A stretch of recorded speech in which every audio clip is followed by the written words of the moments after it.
Toxic cinema ಟೀಸರ್ಗೆ negativity ಕಾರಣ ಬಂದ್ಬಿಟ್ಟು ಆ ಕಾರಲ್ಲಿ ಬರುವಂತಹ ಒಂದು ಸೀನ್ ಏನಿದೆ ಅದು ನಮಗೆ ಅಕ್ಸೆಪ್ಟ್ ಮಾಡ್ಕೊಳಕ್ ಆಗ್ತಿಲ್ಲ, ಅದು ನಮಗೆ ಡೈಜೆಸ್ಟ್ ಮಾಡ್ಕೊಳಕ್ ಆಗ್ತಿಲ್ಲ. ಯಶ್ನ ನಾವು ಒಬ್ಬ ಫ್ಯಾಮಿಲಿ ಸ್ಟಾರ್ ಆಗಿ ನೋಡಿದೀವಿ. ಇಷ್ಟು ವರ್ಷದಿಂದ ಕನ್ನಡದಲ್ಲಿ ಒಳ್ಳೊಳ್ಳೆ ಸಿನಿಮಾಗಳನ್ನ ಕೊಟ್ಕೊಂಡ್ಬಂದು ಗೂಗ್ಲಿ, ರಾಮಾಚಾರಿ, ರಾಜಾಹುಲಿ ಈ ತರದ ಒಳ್ಳೊಳ್ಳೆ ಸಿನಿಮಾಗಳನ್ನ ಕೊಟ್ಟು ಈಗ ಸಡನ್ ಆಗಿ ಯಶ್ ಅವ್ರನ್ನ ಈ ರೀತಿ ನೋಡೋದು ನಮ್ ಕೈಲಿ ಆಗ್ತಿಲ್ಲ ಅಂತ ಸುಮಾರಷ್ಟು ಜನ ನಾಟ್ ಅಕ್ಸೆಪ್ಟಿಂಗ್ ಅನ್ನೋಂಥ ಒಂದು ಒಪಿನಿಯನ್ ಶೇರ್ ಮಾಡ್ತಾ ಇದ್ದಾರೆ.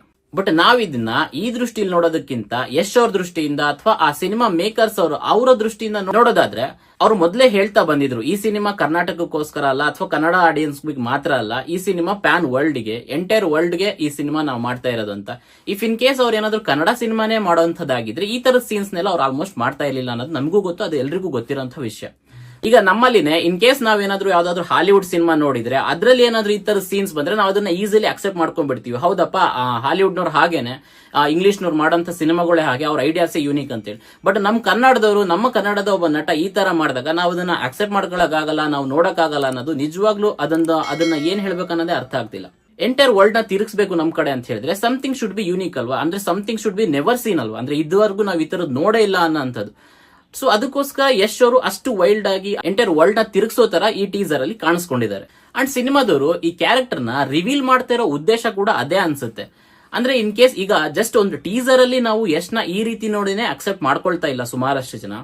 ಇಫ್ ಇನ್ ಕೇಸ್ ಒಂದು ಥಿಯೇಟರ್ ಅಲ್ಲಿ ಓಪನಿಂಗ್ ದೊಡ್ಡ ಸ್ಕ್ರೀನ್ ಅಲ್ಲಿ ಕುತ್ಕೊಂಡು ಯಶ್ ಅವರ ಈ ತರದೊಂದು ಯಾವ್ದಾದ್ರು ಕೆಲವು ಸೀನ್ಸ್ ನ ಅಥವಾ ಈ ತರದೊಂದು ವೈಲ್ಡ್ ಪರ್ಫಾರ್ಮೆನ್ಸಸ್ ನ ನೋಡಿದಾಗ ಇದು ಟೋಟಲಿ ಅವಾಗ ಏನಾಗ್ಬಿಡುತ್ತೆ, ಅದು ಬಹುಶಃ ನೆಗೆಟಿವಿಟಿ ಆಗಿನೇ ಕಂಪ್ಲೀಟ್ ಸ್ಪ್ರೆಡ್ ಆಗ್ಬಿಡ್ಬೋದು, ಅಂದ್ರೆ ನಾಟ್ ಅಕ್ಸೆಪ್ಟೇಬಲ್ ಅಥವಾ ಡೈಜೆಸ್ಟೇ ಆಗದೆ ಇರಬಹುದು. ಸೊ ಆ ತರ ಆಗೋದು ಬೇಡ. ಸೊ ಅದಕ್ಕೆ ಈಗ್ಲೇನೆ ನಾವು ಆಡಿಯನ್ಸ್ಗೆ, ನಮ್ಮ ಇಂಡಿಯನ್ ಆಡಿಯನ್ಸ್ ಗಾಗ್ಲಿ ಅಥವಾ ಕರ್ನಾಟಕ ಆಡಿಯನ್ಸ್ ಗಾಗ್ಲಿ ನಾವು ಈ ಕ್ಯಾರೆಕ್ಟರ್ ಹೇಗಿರುತ್ತೆ ಅಂಡ್ ಇದು ಹೇಗ್ ಪರ್ಫಾರ್ಮ್ ಮಾಡುತ್ತೆ, ಎಷ್ಟು ವೈಲ್ಡ್ ಆಗಿರುತ್ತೆ ಮೊದ್ಲೇ ಅವ್ರು ಹೇಳ್ಬಿಟ್ಟಿದ್ದಾರೆ. ಇದ ಕ್ಯಾರೆಕ್ಟರ್ ಅದು ಟೋಟಲಿ ಒಂದು ಟಾಕ್ಸಿಸಿಟಿನ ಟೋಟಲಿ ತನ್ನಲ್ಲಿ ಇಟ್ಕೊಂಡಿರುತ್ತೆ ಅನ್ನೋದು ನಮ್ಗೆ ಮುಂಚೆನೆ ಹೇಳ್ತಾ ಬಂದಿದ್ದಾರೆ. ಅಂಡ್ ಸಿನಿಮಾ ಟೀಮ್ನವರು ಮುಂಚೆಯಿಂದಾನು ಹೇಳ್ತಾ ಬಂದಿದ್ದಾರೆ, a fairy tale for the grown ups ಅಂತ, ಈ fairy tale for the adults ಅಂತ ಹೇಳಿ. ಸೊ ಅವ್ರು ಮುಂಚೆನೆ ಹೇಳಿದರೆ ಈ ಸಿನಿಮಾ ಬೇರೆ ತರನೇ ಇರುತ್ತೆ, ಒಂದು ಡಿಫ್ರೆಂಟ್ ಲೋಕನೇ ಇರುತ್ತೆ ಇದರಲ್ಲಿ. ಸೊ ಆ ಲೋಕದ ಪ್ರಕಾರ ಯಶ್ ಅವರು ಸಮೇತ ಅವರ ಕ್ಯಾರೆಕ್ಟರ್ ನ ಅದೇ ತರ ಪ್ಲೇ ಮಾಡ್ತಾ ಇದ್ದಾರೆ. ಸೊ ನಾವು ಇದನ್ನ ಇದೇ ತರ ನೋಡಿ ಅದೇನಿದೆ ಅದೇ ತರ ನಾವು ಅದನ್ನ ಅಕ್ಸೆಪ್ಟ್ ಮಾಡ್ಕೊಂಡು ಯಶ್ ಅವರಿಗೆ ಸಪೋರ್ಟ್ ಮಾಡಬೇಕು, ಈ ಟಾಕ್ಸಿಕ್ ಸಿನಿಮಾಗೆ ಸಪೋರ್ಟ್ ಮಾಡಬೇಕೆ ಹೊರತು ಈ ತರ ನಮಗೆ ನೋಡಕ್ ಆಗ್ತಿಲ್ಲ ಅಥವಾ ನಮಗೆ ಡೈಜೆಸ್ಟ್ ಆಗ್ತಿಲ್ಲ ಅಥವಾ ನಾವು ಅದನ್ನ ಅಕ್ಸೆಪ್ಟ್ ಮಾಡ್ಕೊಳ್ಳಲ್ಲ ಅಂತ ಹೇಳಿದ್ರೆ ಅದು ನಮ್ಮ ಕರ್ನಾಟಕಕ್ಕೆ, ನಮ್ಮ ಕನ್ನಡಕ್ಕೆ, ನಮ್ಮ ಸ್ಯಾಂಡಲ್ವುಡ್ಗೆ ಒಂದು ದೊಡ್ಡ ಲಾಸ್ ಆಗುತ್ತೆ ಅನ್ನೋದು ಮಾತ್ರ 100% ಹೇಳ್ಬೋದು.